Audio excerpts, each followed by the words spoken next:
ଗୋଟିଏ ଜଙ୍ଗଲରେ ସମସ୍ତ ପ୍ରାଣୀ ବାସ କରୁଥିଲେ। ତାଙ୍କ ମଧ୍ୟରୁ ବାଘ ସର୍ବଶ୍ରେଷ୍ଠ ରାଜା ଥିଲା। ସେ ଗର୍ବୀ, ଅହଙ୍କାରୀ, ହିଂସ୍ର ମଧ୍ୟ ଥିଲା। ସମସ୍ତ ପ୍ରାଣୀମାନଙ୍କୁ ମାରି ଖାଇଯାଉଥିଲା।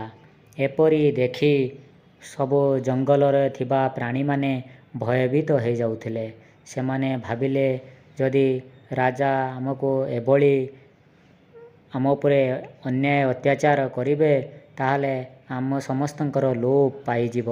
ସେମାନେ ବହୁତ ବିଚାର ଭାଳେଣି ପଡ଼ିଲା।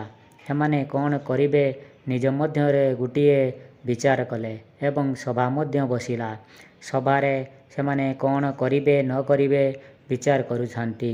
ତାଙ୍କ ମଧ୍ୟରେ ଗୋଟିଏ ବିଚାର ପଶିଲା କି ରାଜାଙ୍କ ପାଖକୁ ଆମେ ପ୍ରତିଦିନ ଜଣକୁ ଜଣକୁ ପଠାଇବା ଏବଂ ଏଥିରେ ରାଜା ଖୁସି ହୋଇଗଲେ।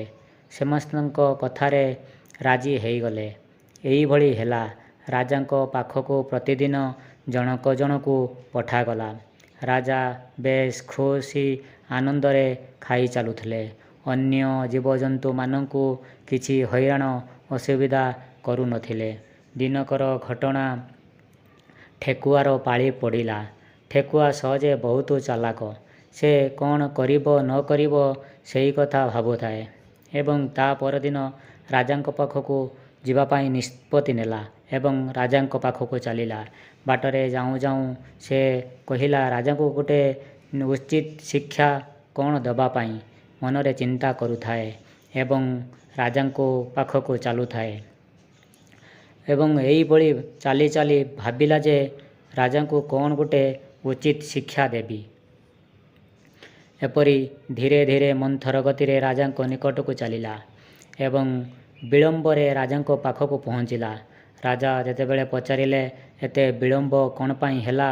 ସେ କହିଲା, ବାଟରେ ଆସୁ ଆସୁ ଆପଣଙ୍କ ଭଳି ଦେଖାଯାଉଥିବା ସେ ମଧ୍ୟ କହିଲେ, ମୁଁ ଜଙ୍ଗଲରେ ସର୍ବଶ୍ରେଷ୍ଠ ରାଜା। ଏଭଳି ଭାବି ଠେକୁଆ କହିଲେ, ନା, ଅନ୍ୟ ଜଣେ ରାଜା ଅଛନ୍ତି, ମୁଁ ତାଙ୍କ ପାଖକୁ ଯାଉଛି।